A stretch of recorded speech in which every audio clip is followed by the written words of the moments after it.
invincible, but I still fight doubt. And the only person that's finna stop me is me. But once I overcame that fight, can't nothing stop me. I can't die.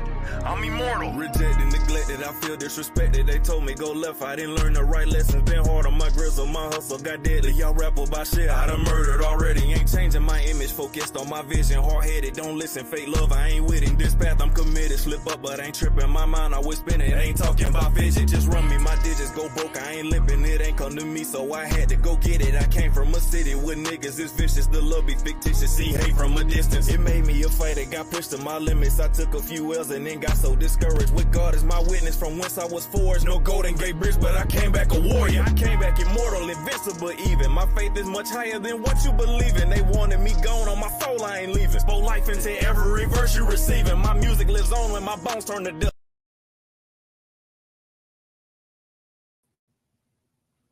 Yeah, it just ended kind of wild, but however, we here. Make sure y'all like, comment, subscribe, man. It's early. Or late. Give or take. Glass half full, half empty type shit, right? Oh man, it is June 23rd, 2024. Day you never been in again, the day you never been in before. So yeah, well, since we're at the top of the day, go ahead and knock some stuff out. Really get it going, man. And also, if you're looking to be a sponsored content creator, new panelist, just simply want to make a suggestion of a topic you would like to hit me, potentially some guests discuss, man, go ahead, email us at tmaxnetworkllc@gmail.com. We will be going live tonight, 7:45 Eastern, 6:45 Central, where me and the homie from the Triple D, a couple of friends, we're gonna really have some discussions for y'all today. So yeah, let's get it going. So I came across something. I hadn't seen it, but I was just wondering about, the kids from the show. Like, are they still acting? So forth and so on. Because we kind of got a glimpse of like what some of the kids are doing from the Bernie Mac show. And I was like, what, the D.L. Hughley show was running around the same time. And it was just as popular. It was just as good of a show. Different kind of setup, but quality TV nonetheless. Let's really get it going. I came across one. I had no idea about a lot that has went on. So I wanted to go down this rabbit hole and see what we could discuss, what we could find. And that's why it's like a late night stream. Where are they now? By all means, fuck it. Let's get into it. So, I don't know if y'all remember DJ Daniels. DJ was a little boy on the D.L. Hughley show. Played the son. So, apparently some things transpired. So, we're about to get into that. And there was a couple, I believe they did an interview with Vlad, but I want to run across this first little tidbit, and then we're gonna go ahead and get into the interview with Vlad.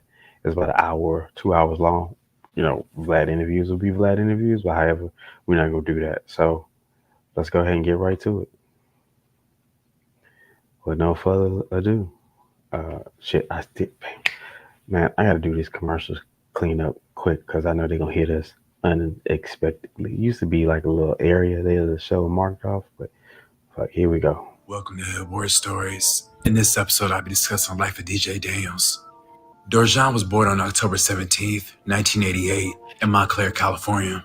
For the first 2 years of his life, he lived in Compton, before his father relocated his family to the Inland Empire. There he spent the majority of his upbringing in Fontana. At an early age, DJ's parents began taking him to acting auditions, and it wasn't long before he got his first gig. When he was 5, DJ starred in a Honey Nut Cheerio commercial. Following that, DJ starred in the McDonald's Deluxe Space Jam commercial alongside Michael Jordan. He went on to have minor appearances in Grace Under Fire and In the House, which starred LL Cool J. This was a surreal moment for DJ, because at the time, Him and his father were big LL Cool J fans. After In the House got canceled, DJ participated in Coach, Family Matters, and the Wayans Brothers, which led up to him getting his big break on the show The Hughleys, which chronicled the lives of a black family moved from the inner city to suburban Los Angeles. In the show, DJ played the son of D.L. Hughley. The show lasted from 1998 to 2002, for a total of 4 seasons before it got canceled. After The Hughleys, DJ picked up a few more acting roles, including ER, The Bernie Mac Show, Sky High, Cold Case, and Fireflies. After Fireflies, DJ's acting jobs came to a halt. During this time, his parents got a divorce, which affected DJ in a negative way. He began ditching school and failing his classes, which thus affected his ability to acquire new roles, because passing grades were a requirement to be able to act. When DJ was 19, he began getting... Wait, what?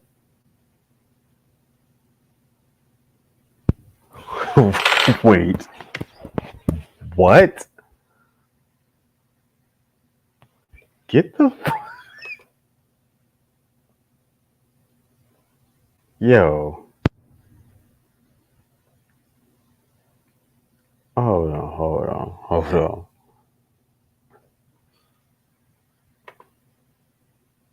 Wait a minute.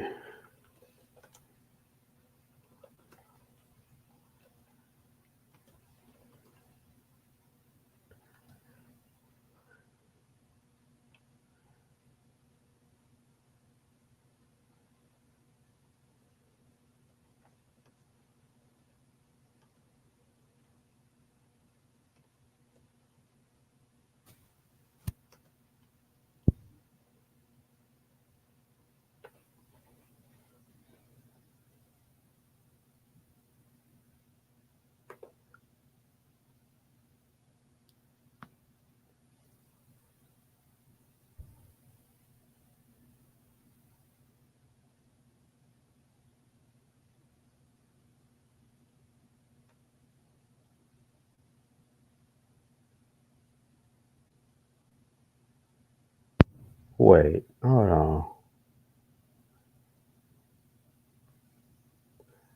So I'm looking at this one phone.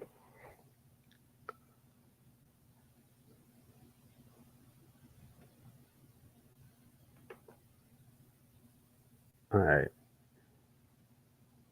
Do grades in high school matter if you want to be an actor?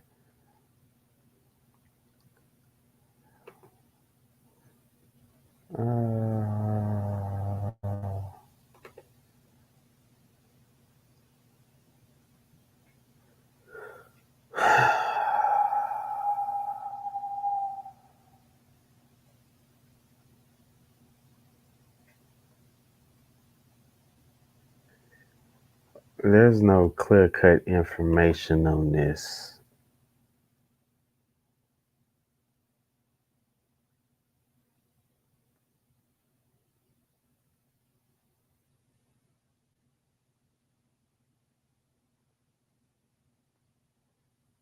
Okay.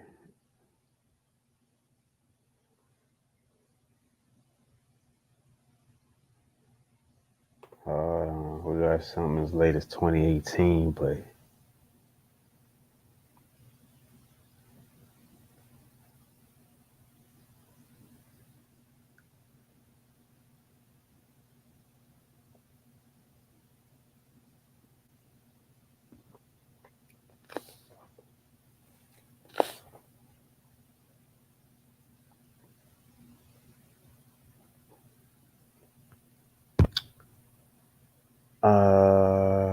let me see something. I might have phrased this question incorrectly.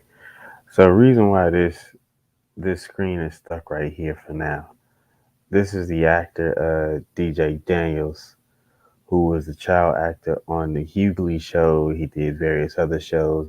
You will recognize him from his childhood picture. However, it's paused because the guy that's doing the narrating stated that DJ lost acting jobs because of his grades in school. And so I'm basically surfing right now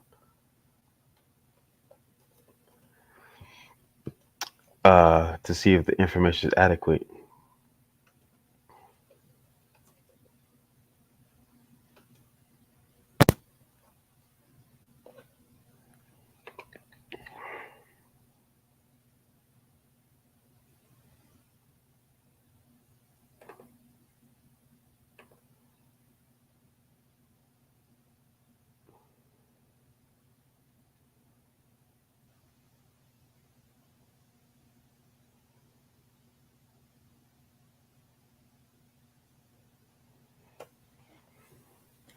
Damn.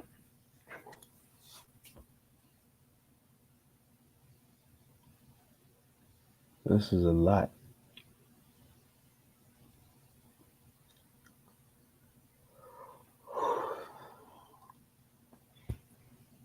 Crazy.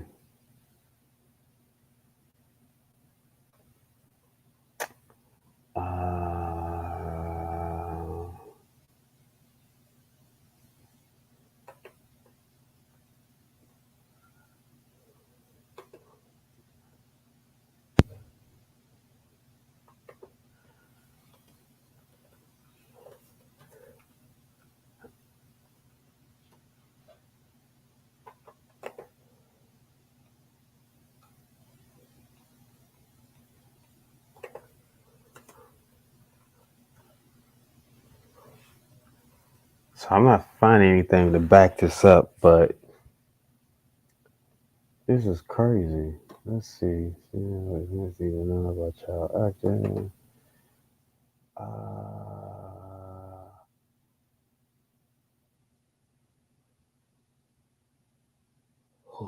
Let me close this up. This is pretty crazy.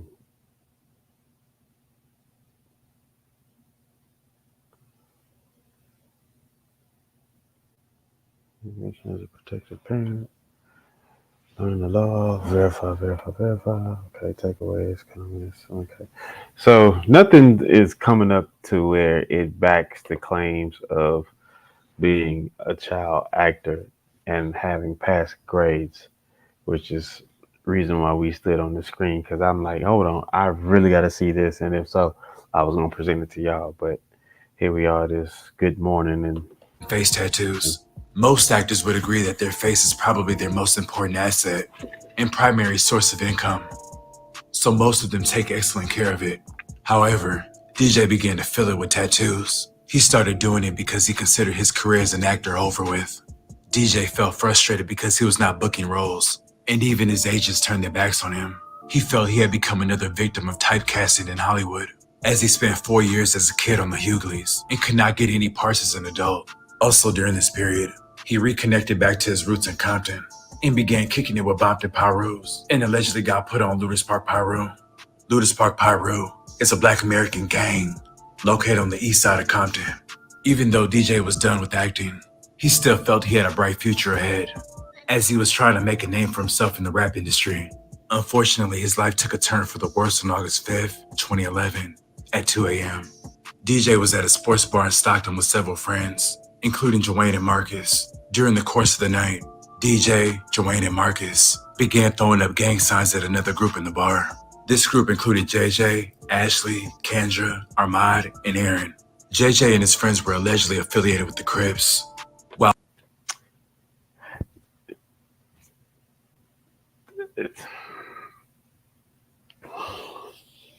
Okay. While DJ and his crew were Bloods, when the bar closed, gunfire unrelated to any of the parties was heard from down the street, causing the bar's customers to hurry to leave the area. The gunfire seemed to further set the stage to what would end up being a night from hell. After leaving Shavita's bar, JJ saw Marcus, DJ, and Joanne walking in the street and heard them calling out gang language. Marcus, with his fists clenched, approached JJ and asked him where he was from. JJ responded, "Bro, I ain't got nothing to do with that." Marcus took a fighting stance, and Dwayne and DJ, who were standing with him, began moving to the side of JJ as if they were surrounding him. Several members from JJ's group came to aid JJ, and the two groups started fighting. This physical altercation resulted in JJ being stabbed multiple times, and his friend Taylor, who tried to cover him while he was being attacked, was also slashed. JJ was put in the car and driven to the 500 block of Garfield Avenue, where they awaited for the ambulance. The ambulance had trouble getting onto the street because of additional gunfire that was transpiring further down the block. J.J. Lewis died at the hospital that night. Before the murder, DJ had a few run-ins with the law.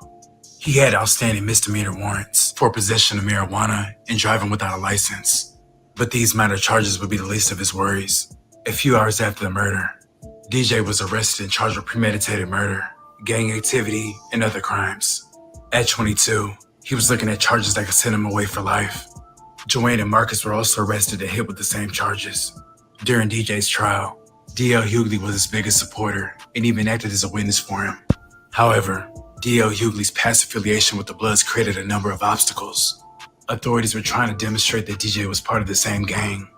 They believed that it was just a Blood backing up another Blood. In December 2012, following a 2-month trial, DJ was declared innocent. Although he was getting out of prison, DJ had mixed feelings because his friend Marcus was found guilty and given a 12-year sentence. Marcus was the only person who testified and confessed to stabbing JJ, so it's safe to say that his testimony played a critical role in DJ being declared not guilty. Currently, DJ Daniels leads a quiet life, and it's uncertain whether he'll get a chance to restore his acting career. I'd like to thank you guys for watching. Please like, comment, and subscribe.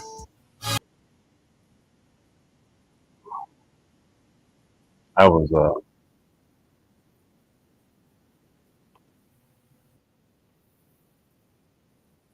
pretty wild. So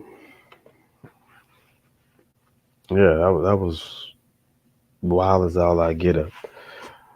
But we're gonna go to the interview with Vlad. Dude that did that last video, apparently he was familiar with them. So right now we talk about DJ Daniels. He was a child actor on the Hughley Show. Apparently he got caught up into a murder case, and his whole transformation looks completely different from what we remember him. But yeah, let's get into that. And appreciate y'all for rocking with me. Let's go ahead and get into this. This is wild. This is bizarre. All right, here we go. We have DJ Daniels. So y'all don't remember this guy, but this is DJ Daniels. Let me show y'all where y'all might remember him mostly. All right.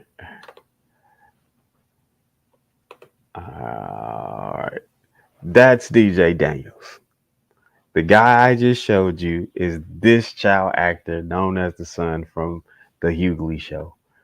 And so this is who he is now, or what he looks like now. Excuse me. Still the same person, but this is what he looks like now. Let's hear what he got to say. Apparently D.L. Hughley was there and was a supporter of him when he's going through this murder charge, and see what this life was about. Who's best known for his role of D.L. Hughley's son on the show The Hughleys, but has a very interesting story after the show ended. And we're going to get into all that. But, this is your first time here, so I really want to get into your whole story. So you grew up in California? Yeah. Okay, so I guess you were born in Montclair? Yeah, I was born in Montclair Hospital. Okay. And what city did you grow up in? Well, actually, after I was born, we were staying in Compton at that time. Mm-hmm. We just happened to be in the IE, so I was born in Montclair Hospital. But we ain't never stayed nowhere in Montclair. We never had no address, no streets, or nothing like that. So right after the hospital, we went back to Compton, when we stayed on occasion. Okay. And what was your upbringing like in Compton? Pops moved me out real quick. I was like 2, and he moved us to the IE, Rancho Cucamonga. Okay. With the whole acting thing, because you're a child actor. Yeah. At what point did you? I want people to understand that Rancho Cucamonga is basically an area, something like Dubai. It just randomly appeared like late 90s. You feel like I'm going to take this seriously? And before you answer that, was it something that you wanted to do or something that your parents pushed you into? No, it was the parents. You know what I'm saying? I'm just a little kid. Yeah. They asked me if I wanted to act. I'm like, yeah, let's do it. And then they actually pushed me. and they would get up, take me to auditions, all that. They got my manager and all that, and boom, took off. Okay. Your first role, was that Grace Under Fire? Dang, I think it was a Honey Nut Cheerio commercial. Okay. But yeah, Right around that same time. yeah, Okay. And once you started doing that, were you like, okay, this is what I'm really going to do? yeah. But I still didn't take it like that because I was just a little kid. It was Yeah. regular to me. Like, how old were you when you first got that commercial? 5. 5 years old. 5, Okay. 6. So you're barely even talking, really. Like, Yeah. So to me, that was regular. okay. So you get the Honey Nut Cheerio commercial, you're doing the Grace Under Fire, and then was In the House. Was that your first like sitcom role? Yeah. All right. And that starred LL Cool J, Debbie Allen, Maya Campbell, Alfonso Rivera, Hmm. and Kim Wayans. Yeah. That's when it got serious. Okay. That's when I was like, oh. All right. And you were how old at the time? Hmm.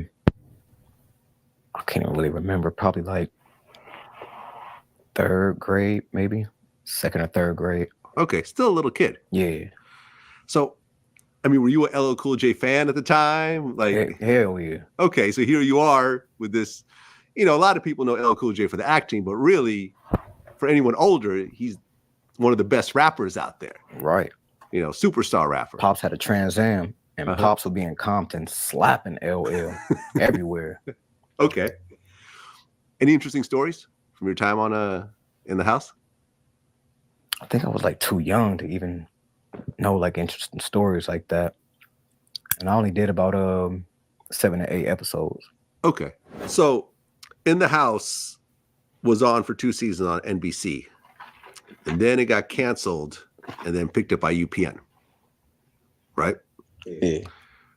Were you around when they got moved over? Were you on the UPN side, the ABC side? Do you even remember? Nah, too young? Too young. Yeah. Okay. Well, you go and do In the House. And you do a few other things. I think you were on the show Coach. Yeah. You were on Family Matters, which is a pretty big show.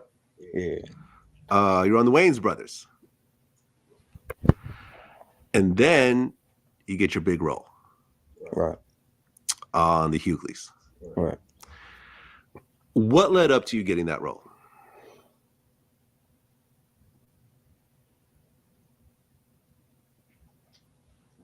I don't really know. I know I auditioned for it about 7 or 8 times. It was different for In the House. I think I only auditioned for it 3 times. And they called me and was like, yeah, you got the job. Mom's is happy, Pops is happy. But for actually the Hughleys, it was like 7 or 8. It was like 7 or 8 auditions. Okay. Real quick, 2 things. First thing, auditioning process back then was rigorous. It was a lot more detailed, a lot more of they wanted to be certain that they had the right person. So those auditions were crazy back then.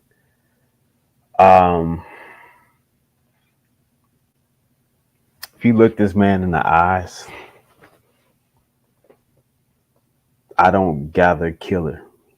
And I'm looking at these tattoos, man, and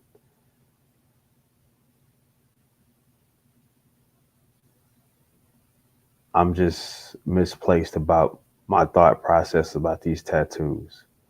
They don't give me this was something I truly desired to do. These tattoos come across more so like a lashing out, more so than anything. However, people who get tattoos in their face, man, God bless you. Do your thing. If it works for you, works for you. However,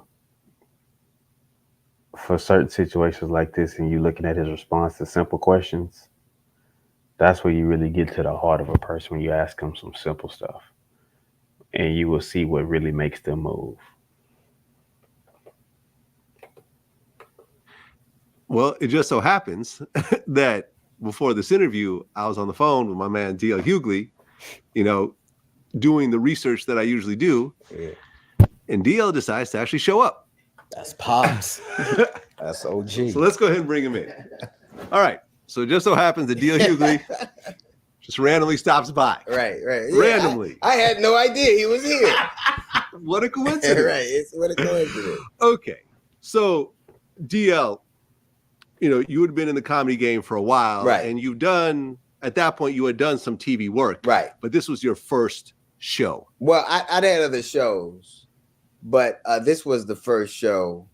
My problem was that I didn't know how to read that good, right? So when I would go to read for roles, like they would always. So this was the first time I remember when I knew it was my show. We had this director named Peter. I don't want to say his last name, but he was like, "That's not what the script says." And I was like, "Motherfucker, it is now." And then they changed it. I was like, "Oh, okay." So I'd been on other shows. Like I was a warm up for. I saw him when I was warming up the show he was on. I used to warm up that in Fresh Prince. So I'd seen him before. I knew he was a talented kid, but this was the first time I ever had any say in the kind of things that would go on. Right. And this was your big break as well. Because I remember I looked through some of our older interviews. You talked about how when you got a check for $1 million. Right. From was it ABC? It was for the pilot for ABC from ABC.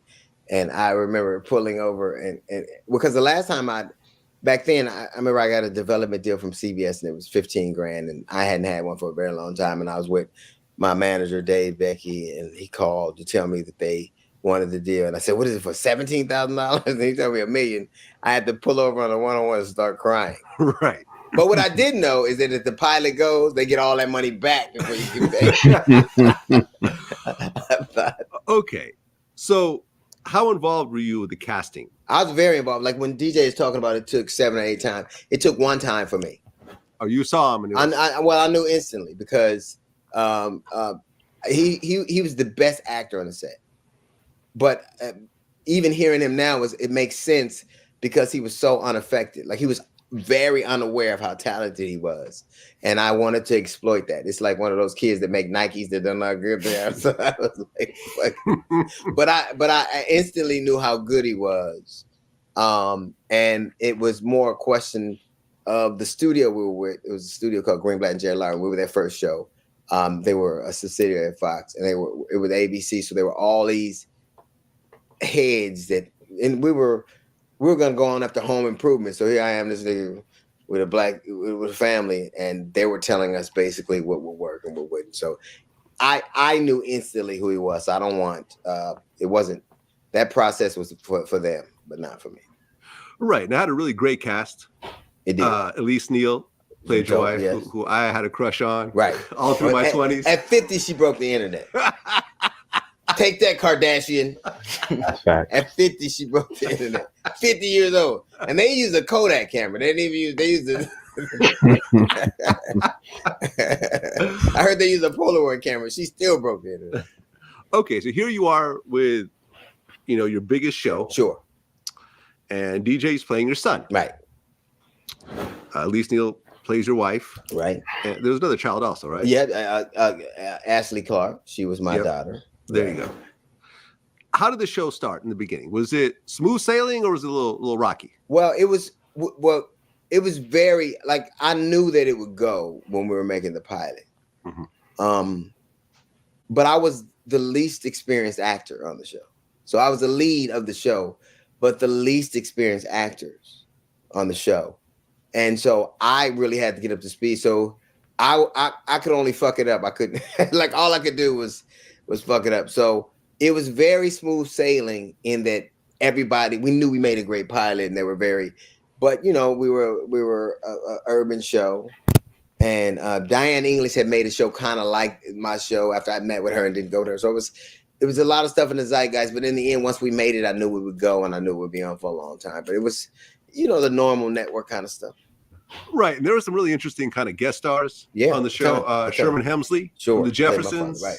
Marla Gibbs, who we interviewed not too long ago. And the Marla Gibbs, she had a club called Marla's Memory Lane, right? Mm-hmm. Yeah. And I was a stand-up, and I used to cuss. No offense, but if you still think stocks, real estate, or crypto are the best passive income. And Marla Gibbs, I think Marla Gibbs was like, you're very talented, but you can't come to my club until you learn how to cuss. I said, well, this is the last time you're going to see me. And she said, bye. And the next time I saw her was on the set when she was playing my mother. So she basically stood her ground, and so did I. And we she played my mother that on a movie too. Kelly Rowland was on the show. A bunch of very talented. Yeah. Miguel Nunez, very talented. Yes. From Joanna Man. Yep. Who was recently caught stealing from a grocery store. Hey. What? No, I think it was his character. I don't think it was him. No, it wasn't him. Right. Thelma Hopkins. Yeah. Adele Givens. Yeah. Pat Morita. Pat Morita. Yeah. AKA Mr. Miyagi. Well, I actually, it's funny because everybody's watching the Karate Kid, but right before 9/11, he and I played a gig in Hawaii. I was coming out of Japan. I played a gig in Hawaii with Pat Morita. And then we came in, and then shortly after that, he died. So it was Oprah did a bit on the show. We had Billy D. Williams that did a bit on the show. It was like a lot of people would make these appearances. Well, DJ, what was it like? I mean, you've done some sitcoms before, but this is more of a permanent role. This is the first time you're coming in with the original cast as the son of the main character. So tell me what it was like in the beginning. It was a learning experience.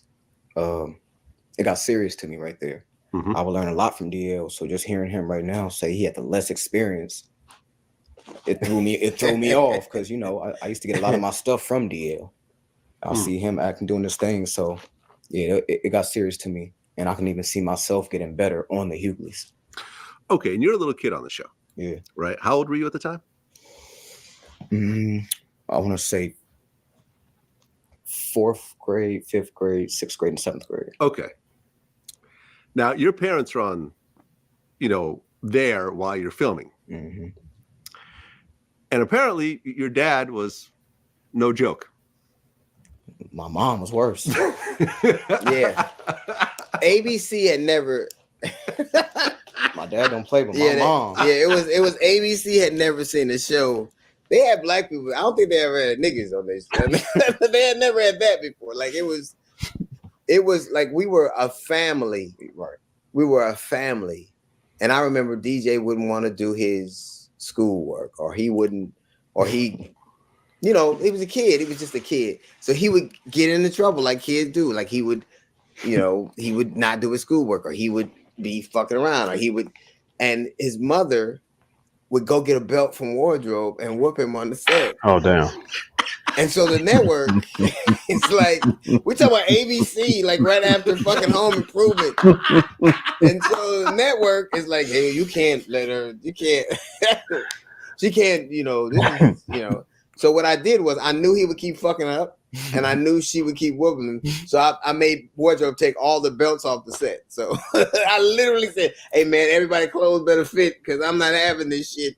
But he was just a kid, but always a pro, always ready to work. But his mom and dad, like his Tyrone was thorough, a good dude, but thorough.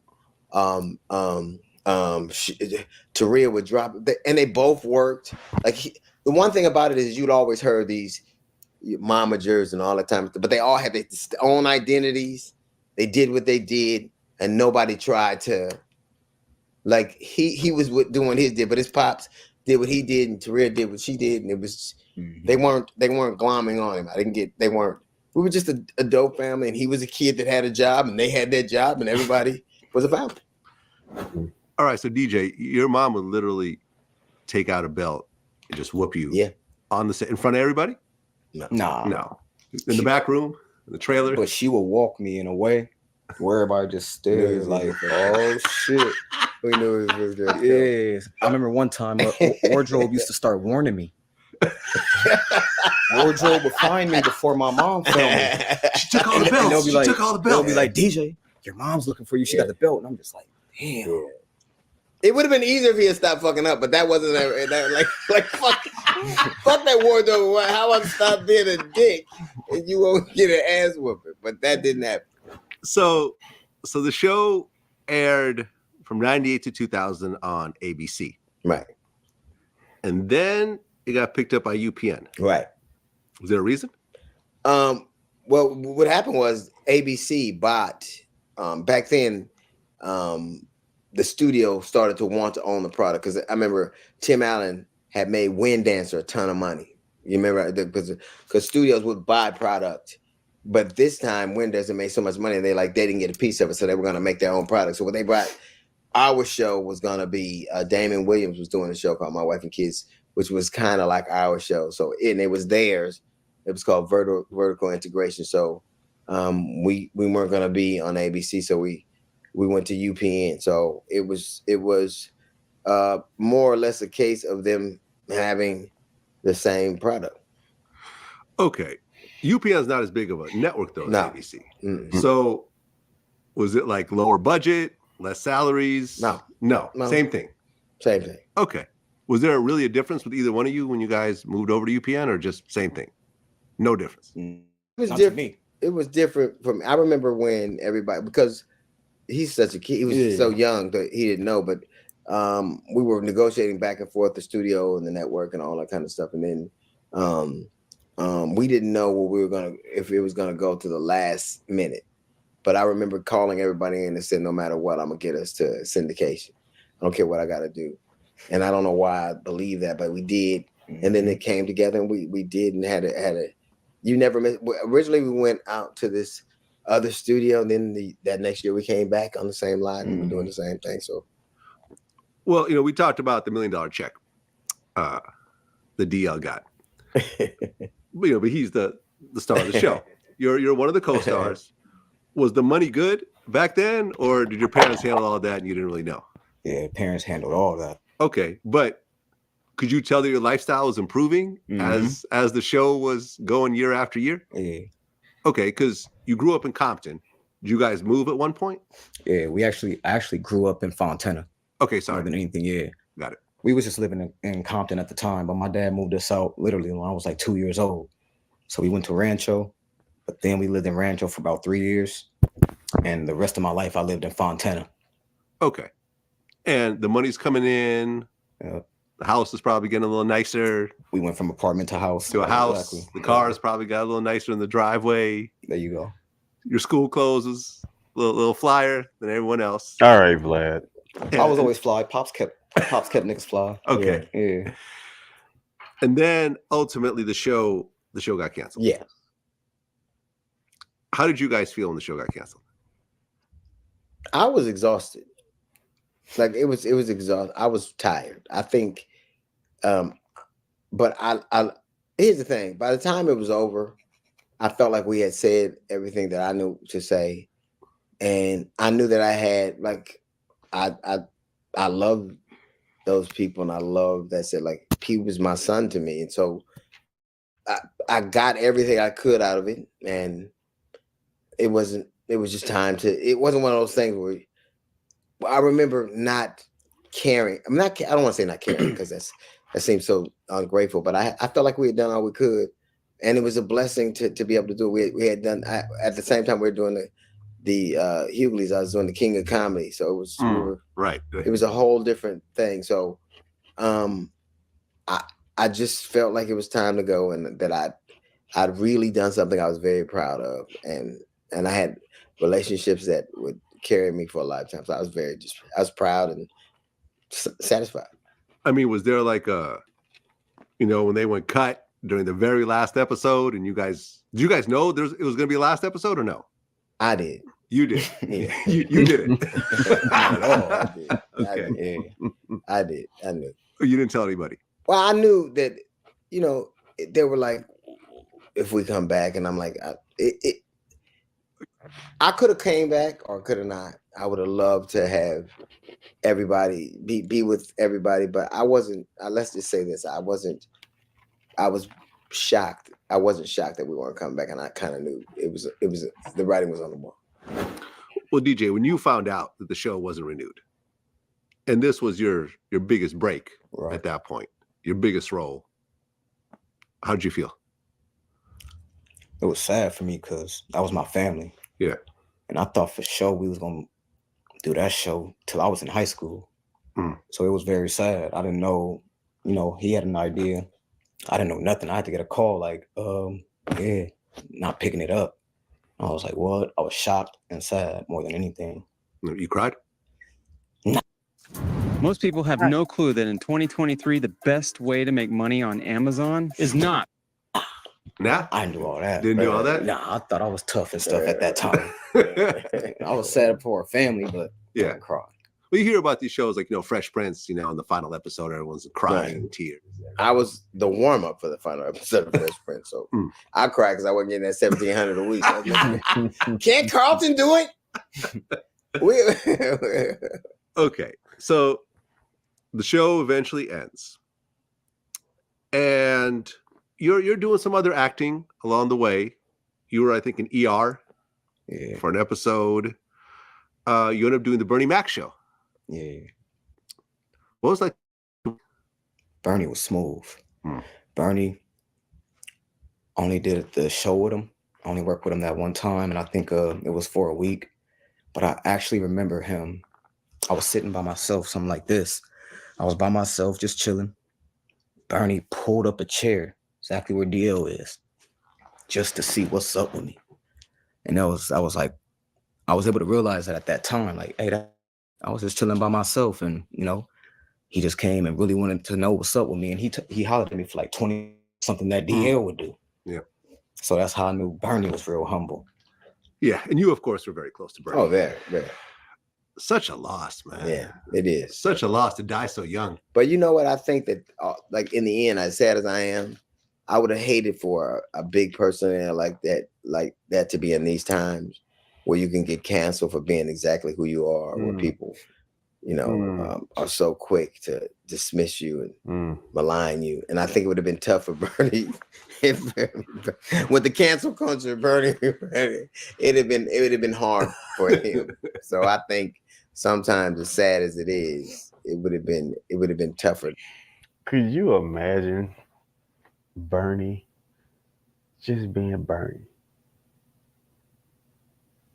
And and everything that is just so taboo. And Bernie like, you punk son of a bitch.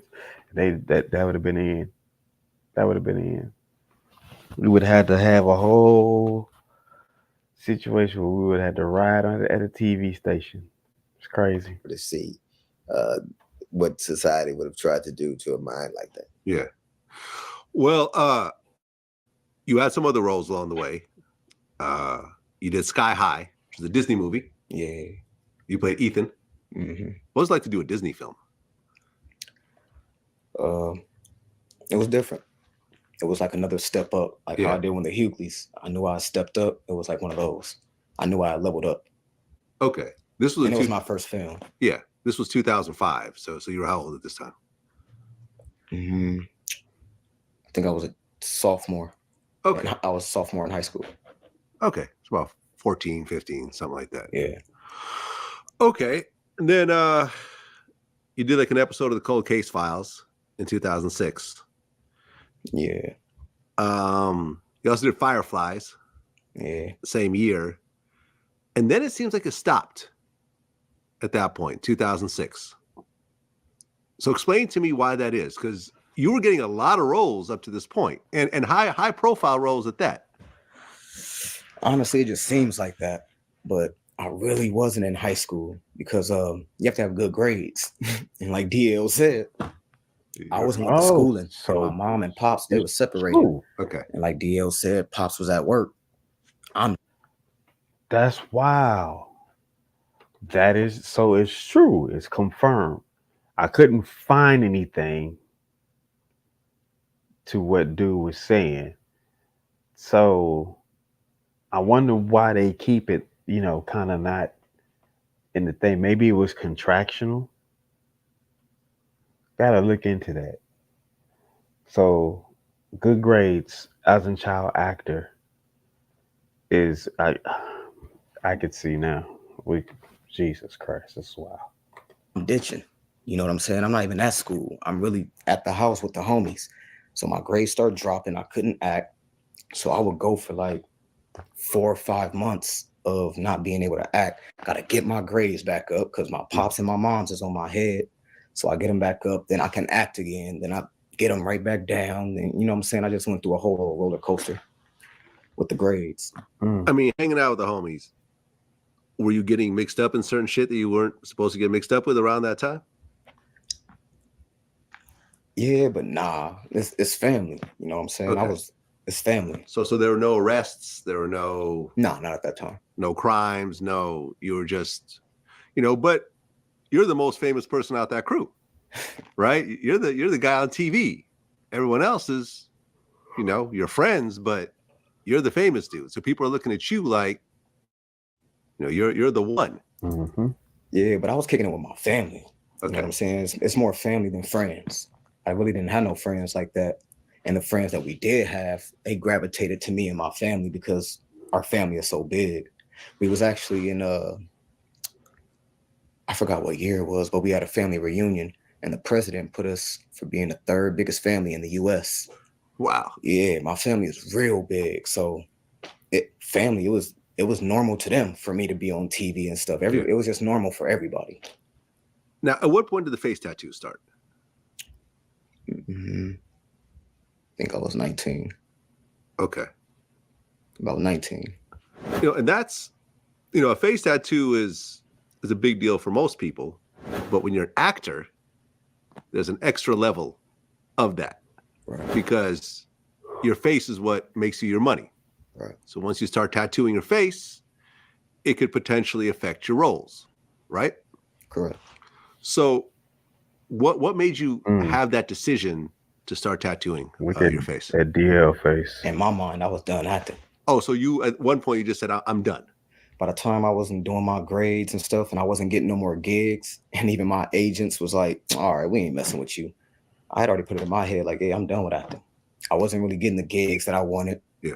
I wanted more of gigs like me. You know what I'm saying? And I was getting other type of gigs. So I wasn't really feeling the acting. I was doing it since I was 5. Right, because you're typecast in a way as the kid, the little kid. But here you are, you're becoming an adult, and people have to adjust to that, and sometimes Hollywood doesn't want to adjust. Right. Okay, leading up to August 26th, 2011, you and DL actually hung out the night before. Mm-hmm. So tell me about that. Well, I was playing a gig in Sacramento. Mm-hmm. And then the club owner, I was upstairs and they said, some guy says, is your son is here?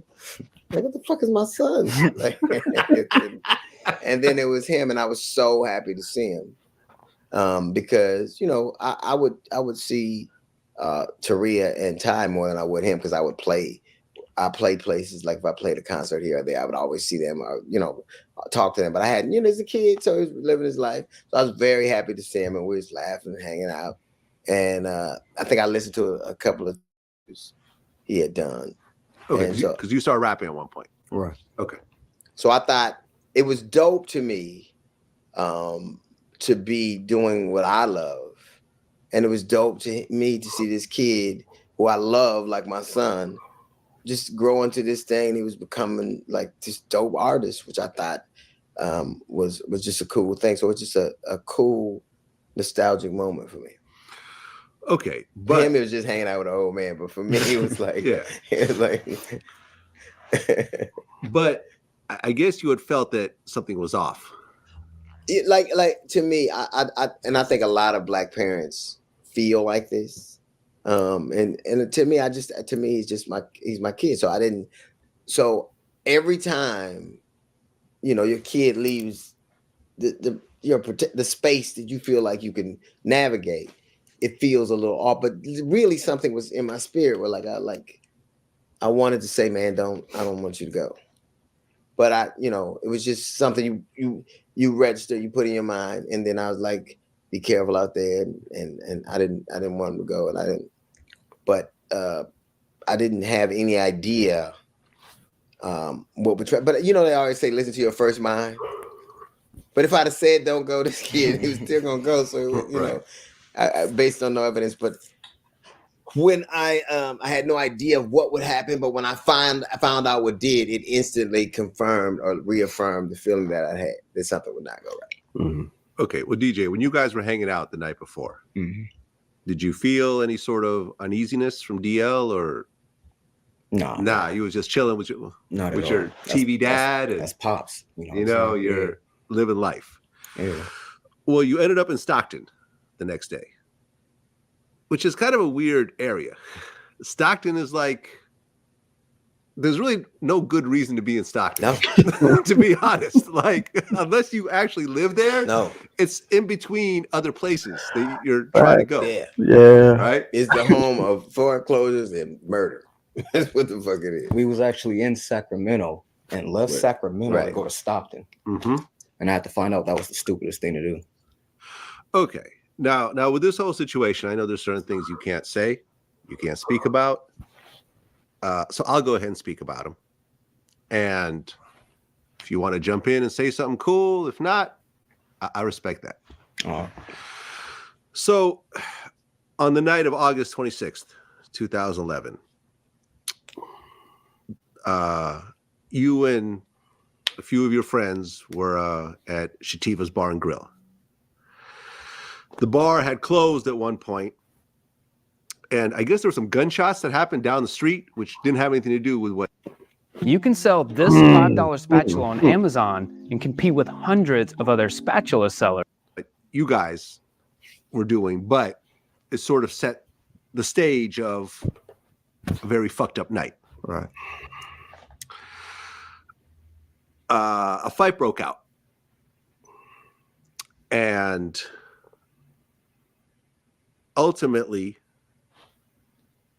3 people from your side were involved in it. You and 2 of your friends and another group of people. Now, I read through the police report, and from what the police report says is certain people claim that there are gang signs being thrown or something of that sort. And a fight broke out, and a young man by the name of JJ ended up getting stabbed to death. Rest in peace. Yeah.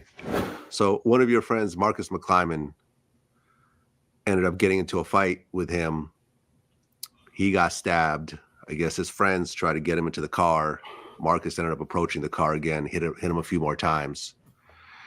And they try to, call for an ambulance and so forth, but ultimately his heart and left lung were punctured and he ended up dying. Oh, wow. There was also a woman there who ended up getting stabbed, I think, in the arm or something like that. Now, we're not going to go into the details of what happened. But when all was said and done, when everyone had left and so forth, were you aware that someone had died or no? No. No idea. Just another fight, and it is what it is. Yeah, I wasn't aware until interrogation. Okay. How long after the incident were you arrested? Probably like 4 minutes after. Oh, right then and there. Oh, the police were already there. Yeah. Okay. So you get arrested along with your 2 friends. And you start getting interrogated. They told you that JJ had gotten killed? They was trying to play me like a rookie, talking to me and stuff in interrogation, talking in circles. And once they seen that it wasn't going nowhere, that's when they finally was like, "You're here for a murder." And I'm like, "Nah, you got the wrong person in. I need to get up out of here." So I had no idea. Leading up to that, any arrests? Nah. Okay. So this is kind of brand new to you. You're not used to being in this kind of situation. No. When a police officer tells you that you are being charged with a murder, what is going through your mind as a young man?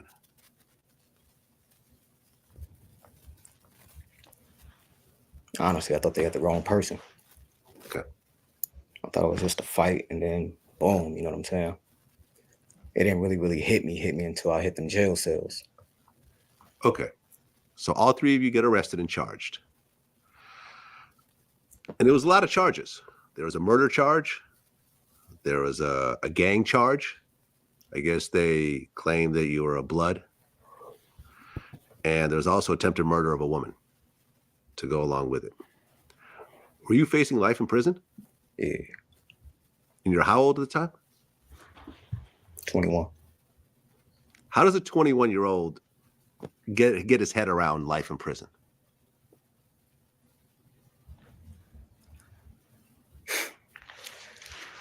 As crazy as it sounds, bro, it was, I don't know, it was kind of normal. How could that be? I don't really want to say it like that, but growing up, a lot of my relatives went to jail. A lot of my uncles went to jail. A lot of, like, it was a family thing. The family thing was the gang bang. That's why my dad moved us out of Compton to give me a better life. Yeah. I just did some stupid shit and went back because I was just young. But that was like a slap in the face to my pops. Being older, I respect what he did. But that was normal. You know what I'm saying? That was real normal. To me, it was just my time to go through it. Okay. Dia, how long after the incident did you find out what happened? The next day. The next day. Right. And I should have grabbed his little ass that night. I should have. I was thinking, what, you know what it is? Because I think he's a kid. He's 21, you know. And to me, I was never just his his TV dad. He was my kid to me. And I should have said something. And the one thing I felt instantly was guilty because I knew I knew something. Like, I can't tell you that I knew to the degree. I'm not fucking clairvoyant, but I know, like you say, Sacramento, Stockton, that whole kind of shit, that time of day, it just didn't feel right or read right. So I felt instantly that I felt a sense of guilt, and I should have done what I knew to do, even if he'd have got mad at me. That would have been. I'd rather have him not talking to me than have his name and what his parents did.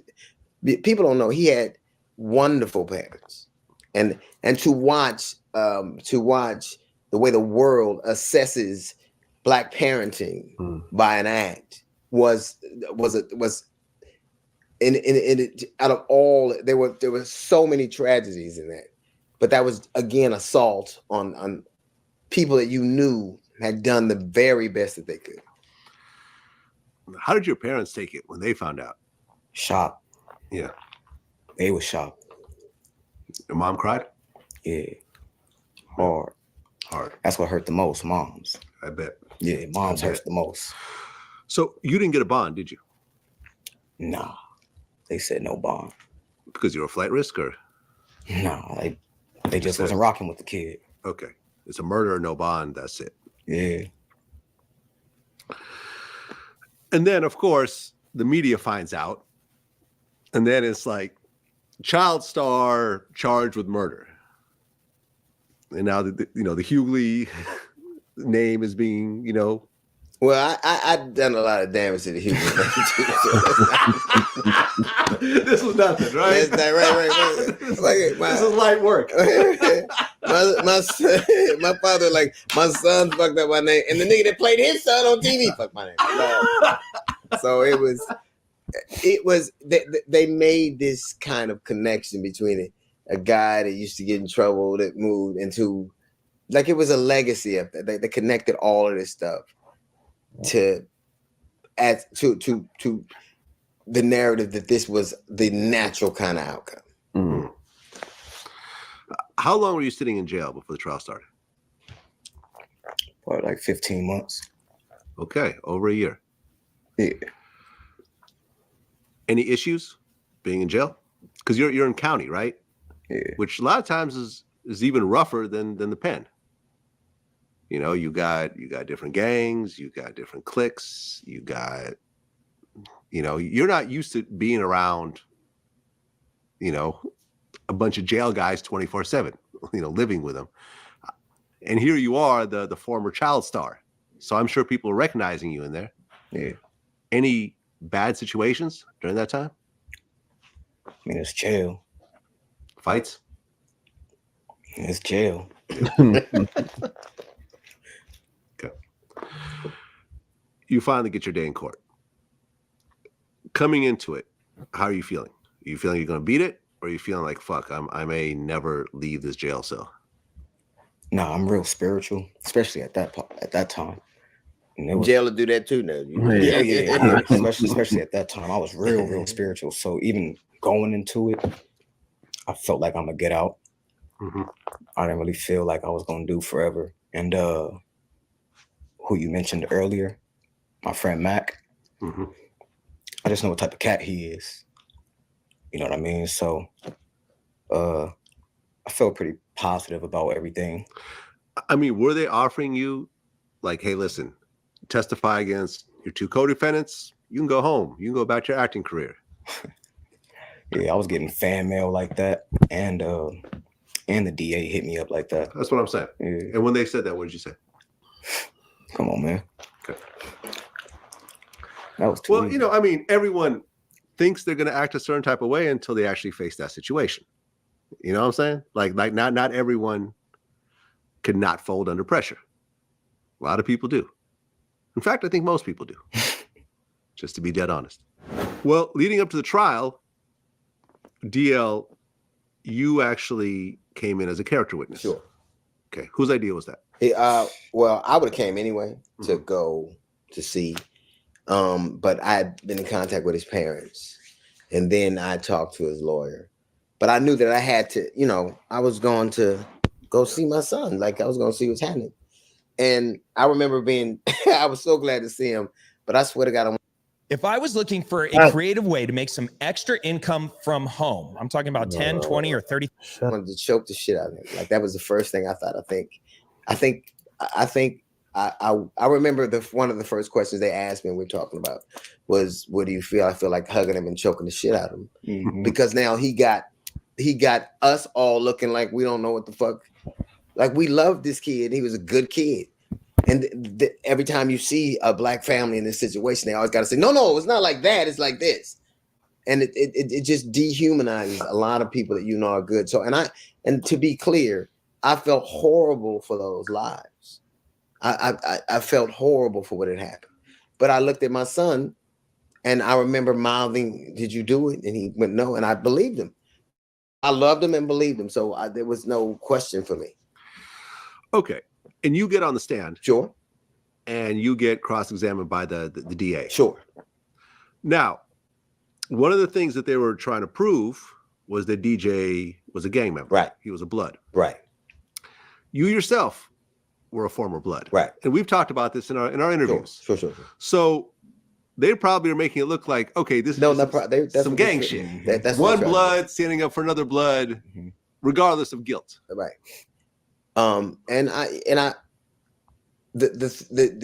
Look, I knew no matter what happened, I was walking out of there. I knew I would, but I knew that if I didn't do it right, I could make the situation worse for him.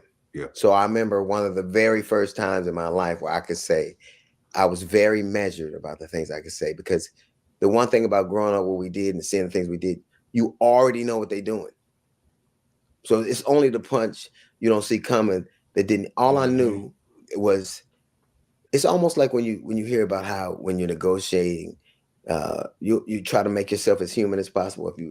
It was just, to me, a question of showing how human he was. Now, DJ did some shit, and I watched him get a lot of whoopings, but it was the same shit I whipped my child for. It was the same shit I watched growing up. Literally, there was no malice in his heart. His father was a thorough dude, but such a thorough dude that he knew he didn't want his son growing up in the same circumstances he did as I, for the same reason the show existed was because I moved my family out of a situation, and he was a real life personification. So it was really, a lot of it was her trying to go, they're all alike. So DJ, what was it like to see DL on that stand? I didn't even know he was coming. Really? Yeah. So he just walked in, you were like, I'm like, oh snap. And you know what I'm saying? Your own lawyer didn't tell you this? Nah, my lawyer, I respected him. He knew he was active. He knew he was dope. And my lawyer, he used to get a whole bunch of people getting at him, like this, that, and the third, girlfriends and all that. So I really tried to like not bother him. You know what I mean? Right. A dude just working for you to keep you out of, don't be an inconvenience. Yeah, I'm just like, yo, God got this. It's in God's hands. And you know what I'm saying? I'm just letting him do it. So DL just walks in, and my lawyer didn't even tell me. Like, it was smooth on his part. Like, and DL did his thing. He really helped me, and he helped my other co-defendants. Did you take the stand yourself? No, never. Why is that? Smart move. Your lawyer, was that something your lawyer told you to do, or that was something that you just would not do based on your principles? Yeah, I'm not taking the stand. Period. Unless I'm telling on anything to do with me. Did your lawyer tell you, like, if you don't take the stand, you're risking life in prison? Nah. He already knew I wasn't taking it. Okay. Like we've talked about it briefly, but he already knew I wasn't taking the stand. Well, how long was the trial before the jury verdict? 2 months. 2 months. Were you offered a plea deal before the trial? Probably about my 3rd month being there. And what was the plea deal? It was just basically, I forgot what it was, but it was just something like snitching. You know what I mean? It was just like, man. Okay, so they weren't offering you a plea deal just they didn't say, okay, take 15 years and plead guilty, and now you actually have to tell in order to get this plea deal. Yeah. And without telling, you have to go to trial. Yeah, and then the DA was real greedy. Like she just thought she thought this was an open shut case. She just thought we were some gangsters that just happened to go to Stockton and we wanted to just prove ourselves, and you know what I mean? But didn't end up being like that. How long was the trial before the jury verdict? 2 months. 2 months? Yeah. Damn. 5 days a week? Yeah. Wow. Took 2 months because of whole Christmas and stuff. We did it in November and December. Well, when it comes to lawyers, murder trials aren't cheap. Yeah. People go broke trying to beat a murder. You know, OJ went broke trying to beat a murder. Yeah. You know, he was signing autographs in prison trying to pay for everything. Right. How did you have the money to pay for all this? Blessing by God.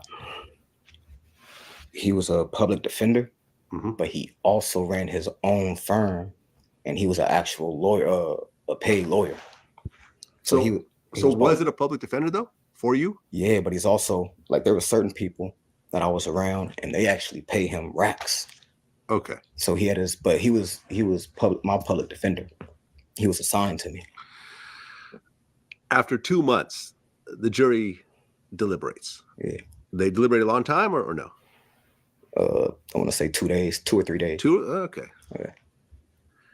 Were those the longest 3 days of your life? Man, yeah. Most definitely. Were you there for the I was there at the close. I think I was like there at the end of the trial. Okay. Were you nervous? Yes, because I knew what it was past that. It was there were all these subtexts playing, you know, Hollywood kid goes bad, and you know, black. So it was all that stuff playing. So it was a very precarious position.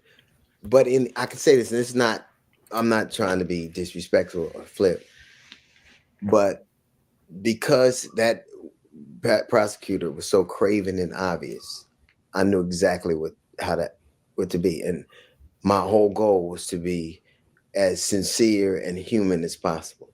Yeah. And I didn't even know till right now that it was a public defender, because I've never had a public defender take that big an interest in somebody. Yeah. So I can't say that it was that he was altruistic or that he was a star or any of that, but I know that it was a bunch of human beings in that building. And I felt like if there were enough human beings, the result would be humane. Well, after 3 days of deliberation, the jury read a non-guilty verdict. How did that feel? Sweet and sour. Explain. They got to tell me that I'm going home, but my big homie, my brother, they telling me he's staying. That's Marcus. Marcus. Okay, so you get acquitted on December 21st, 2012. Your co-defendant, Dewan Noonley, who's also, he was 27 years old, he gets cleared out of all charges. But then Marcus gets found guilty of voluntary manslaughter and the use of a knife.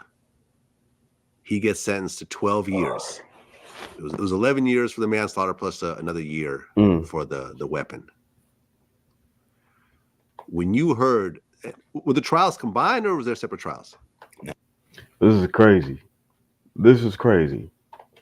They were willing to give DJ life.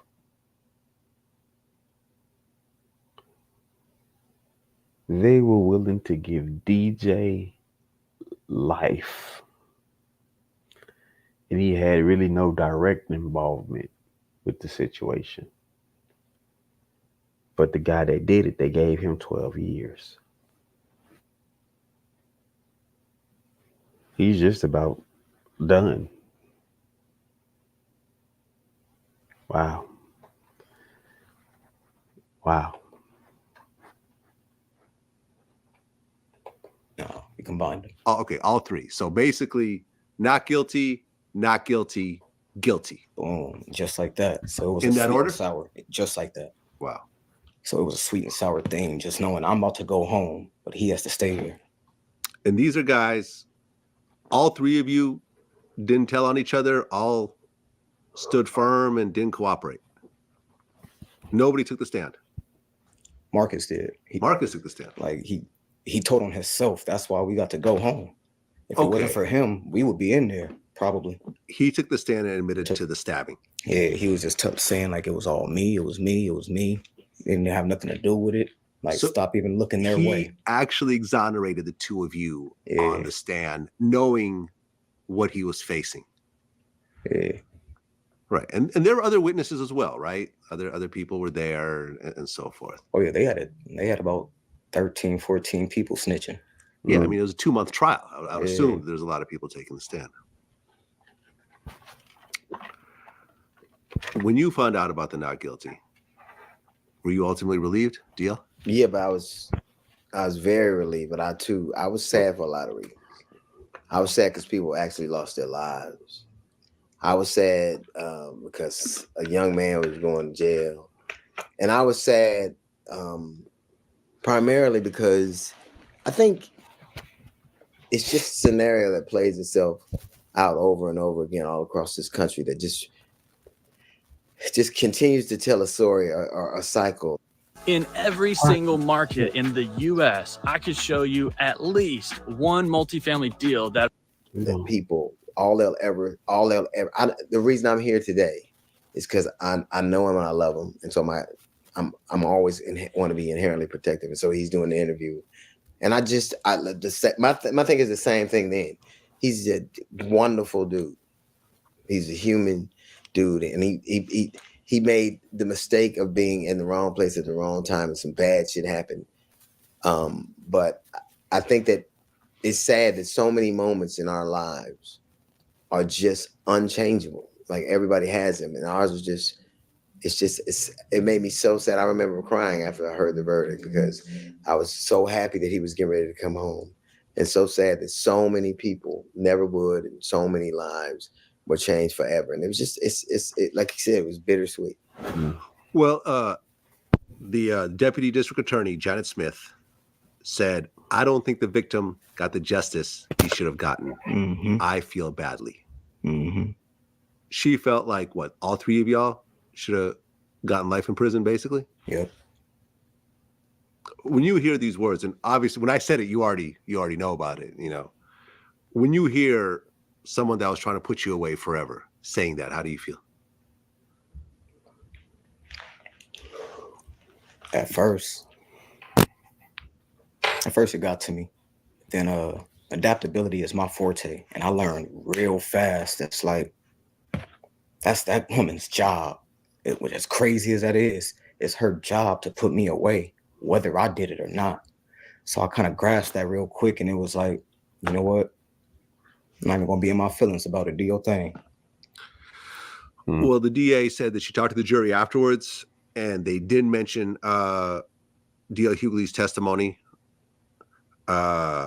She said that she did not feel that DL's hour-long testimony swayed the jurors. And, you know, Hughley said in court that he was affiliated with the Bloods and so forth. But basically, it sounded like she was angry about what had happened. And she, although she's not saying it, it almost sounds like you got off because your famous friend got up on the stand and starstruck the jury. How about one man who loved another boy got on stage and told a story? Straight How up. about that? The same. Look, we both got our chance to tell a story. And you got a chance to tell a story with a group of people you picked. Right. That I didn't have any idea. And you got to see him in his jail uniforms. You got to paint the scenario you wanted, and it didn't work out the way you wanted. But I don't think you didn't see. To me, star shit aside, I loved this kid. I loved him, and I loved him, and I knew him. That's all it was to me. And you got a chance, literally. And I'm like him. I'm very respectful of her mission. Her mission is to not only do a job, but you don't just become a prosecutor to stay a prosecutor. You want other things, and your bread and butter is putting dangerous people away, putting scary people away, and nothing looks scarier than a bunch of young black dudes, or a bunch of young black men. So I understood what that was. I wasn't. To me, it wasn't about who the fuck I was. It was a man loving a boy who he knew, and just telling. I wasn't a witness. All I did was tell her what I knew. Right, you weren't there. Right, I wasn't there. Yeah, but I can tell you what I know. And me, the one thing, and it was, I was I was a blood when I was a boy. I used to run track when I was a boy. Nobody brings that up. I used to eat peanut butter when I was a boy. Nobody ever brings that up. So I just it was very sad, but it gave me a chance to see how the system is so predatory and so unforgiving. They literally stacked the decks against these kids, and I'm not saying they were innocent. I'm just saying that they were redemptive human beings. They were redeemable human beings. All the actual charges that we got charged with, none of them stuck. However she came out, her game plan to her was just open and shut. But everything that we actually got charged with, none of those charges stuck. Well, I mean, at the end of the day, you get acquitted. Your other friend gets acquitted. Marcus ends up getting 12 years. And, you guys spend, 15 months in jail. You go to this court, everything else like that. And all this is bad, but it doesn't hold a candle to J.J. Lewis getting killed. Not at all. This is all light work compared to... It's a tattoo right here that says, "Rest in peace, JJ." Oh, really? Yeah. How do you feel about this young man losing his life? I was spiritual back then, so I actually used to talk to him. Really? Yeah. Every night when I pray to God, pray in the morning, I would talk to JJ too. His mother, did she go to court or get up on the stand? Yeah. No, she didn't get on the stand, but she used to go to court. Did you ever make eye contact with her along the way? Try not to. Yeah. And all the COs, they actually tell you to look straight. And if you actually wander off, like, you can lose your court date. Oh, really? Yeah, they don't play that. Well, you get acquitted, but JJ's mother has to think about this every single day. She has to wake up in the morning and has to think about her dead son. Yeah. His father has to think about his dead son. I don't know if he has brothers or sisters, but they have to deal with it. His friends have to deal with his cousins and uncles and aunts and everything else like that. If his mother walked in the room right now and sat down where DL is sitting, what would you tell her? Respectfully, I'll try to give her a hug, Yeah. and basically see where she's at, because at that point, anybody can take anything as disrespect, but if she had a good vibe and a good energy, I would definitely explain to her what happened. I would still apologize, and I would try to put her at ease, because all their people is saying what they said. She don't know our truth. You know what I mean? But she does know that her son is gone. So off top, I would apologize for that. Off top, it didn't even have to go there. You know what I mean? It didn't have to go there at all. But, they side was doing the most. They was doing the most. We 3 people, and we getting jumped by 16 people.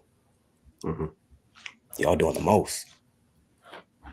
You get acquitted, but as a man, you ultimately have to take responsibility for your role in everything that happens. Right. Whether it's mostly out of your control, partially out of your control, your friends do this, your friends do that.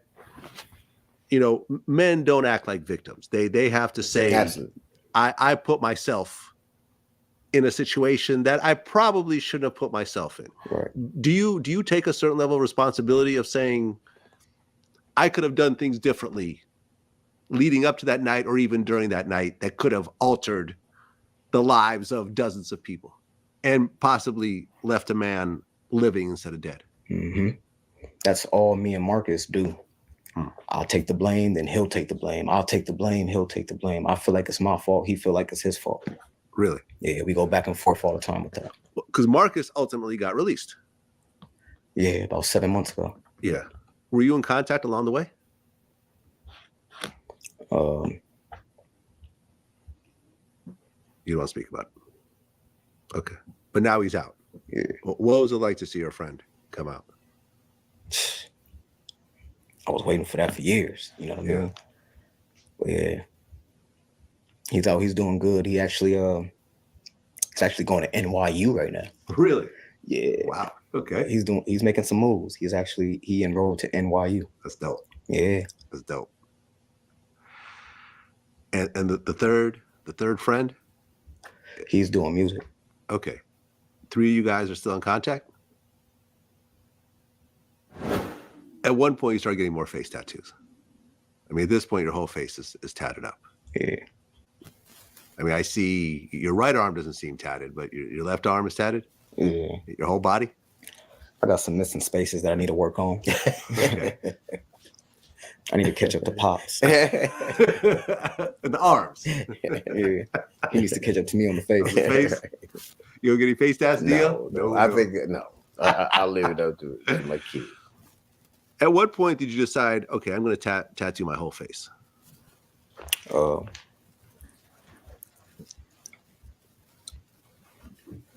It's kind of early because that's normal to us in Cali. So I'm like 17, especially where I stay in Fontana. It's mainly Mexicans in the essays, and they tat it up. How do celebrities like Justin Bieber and The Rock generate hundreds of millions of dollars? It's actually slow. You know what I mean? So I liked it that early, like real early. But my pops and moms wasn't playing that at no 17. I had to wait until like 18 or 19 to get my first tattoo. Okay. At what point was your whole face tatted up? How old were you?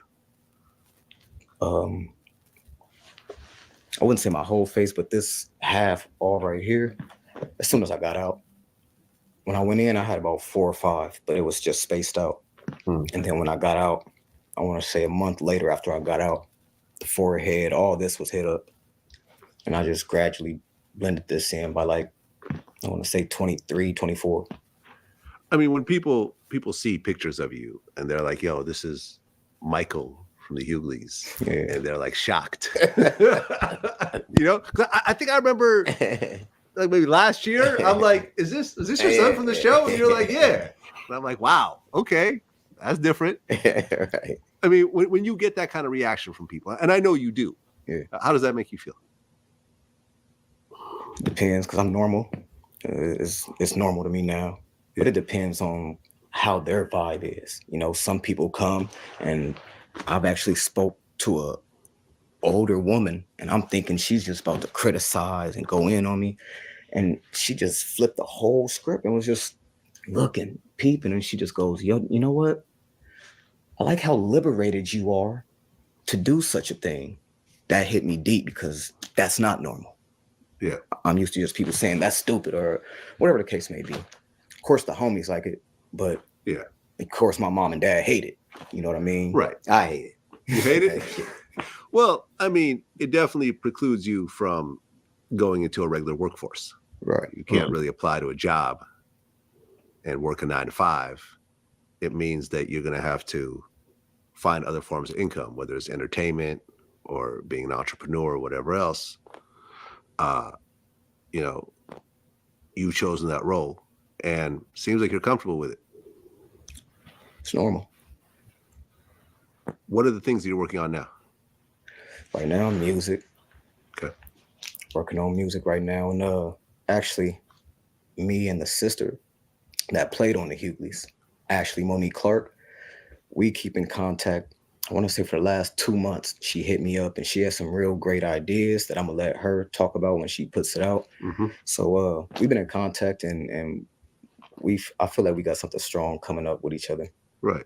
And DL, you actually have some plans. Yeah. If we can make this thing go, I'm gonna have him. But look, to me, it's like anything else. You see these kids grow up and they do things that you wouldn't do, or you do things they wouldn't do. But in the end, they just the people that you always. He's the same kid I always loved. Only he would scare the shit out of me if he was walking down the street.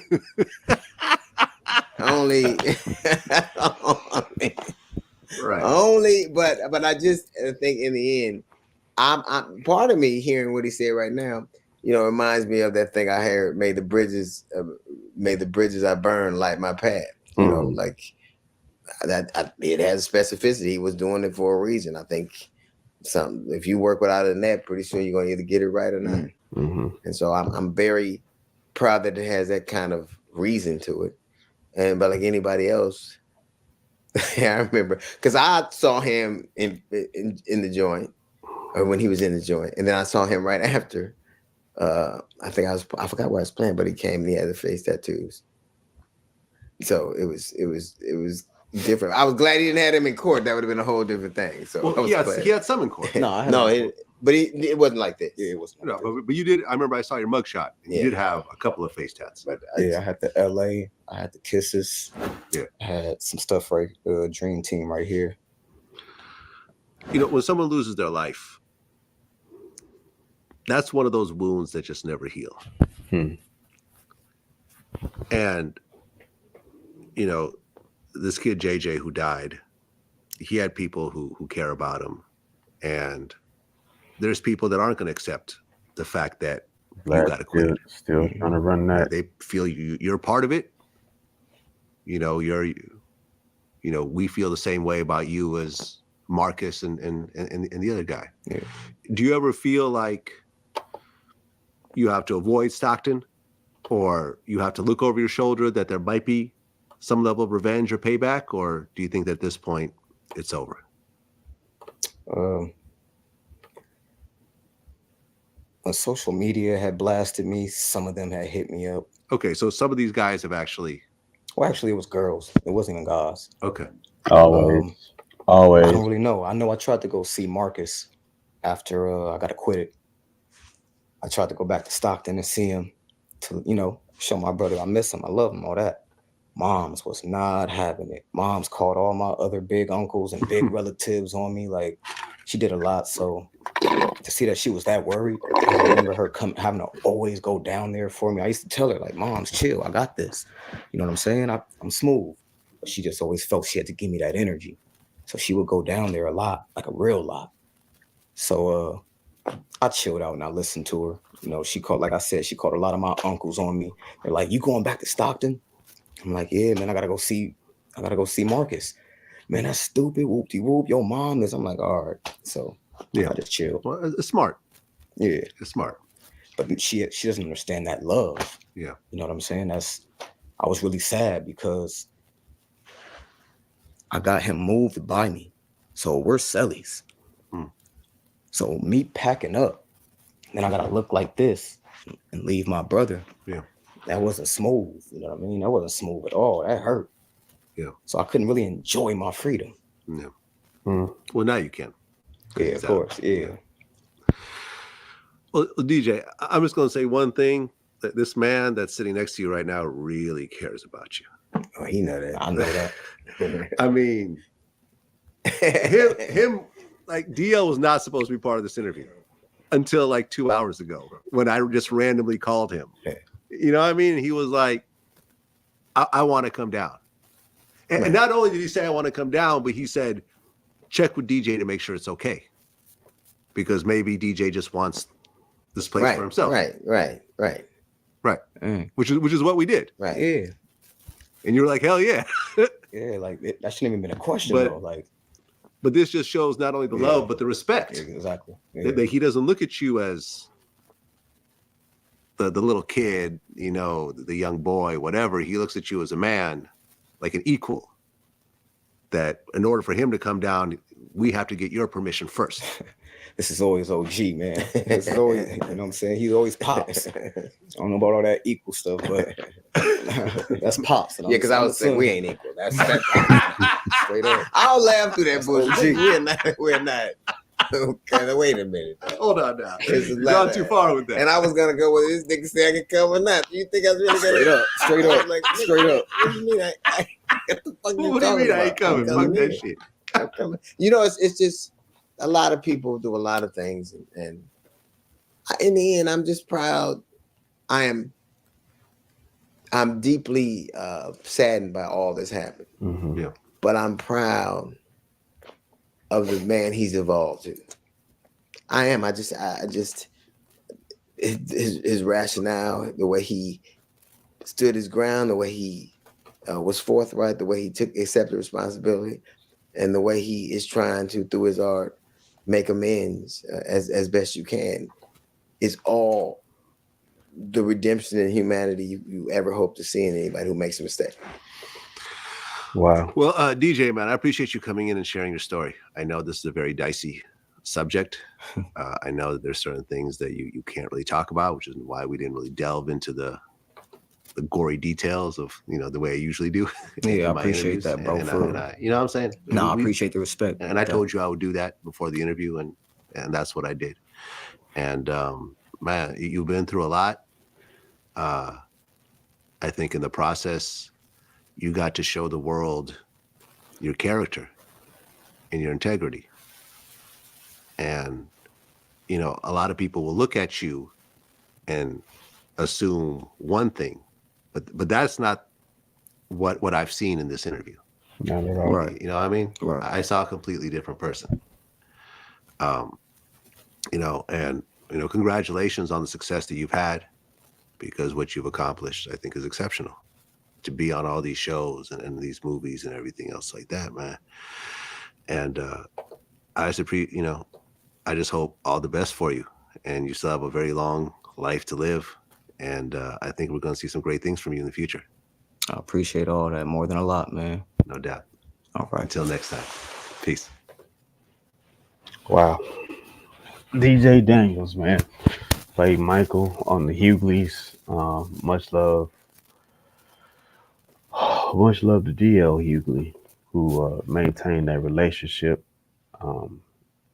Shined a lot of light for the scenario for a lot of child actors, and DJ being pretty solid and keeping it a buck about what it takes to be a child actor. A whole situation with the grades I was not informed on. Did not. But I didn't think child actors had bad grades anyway. But you live and you learn. So, man, enjoy your morning, man. Enjoy your day. It is 5:17 a.m. Central Standard Time, 6:17 on the East. Y'all get up and get out and get something. You feel me, baby? Hustle ground and go get it. Put that hustle muscle to work. Oh, we got this piece. We will be back on tonight, 7:45 Eastern, 6:45 Central.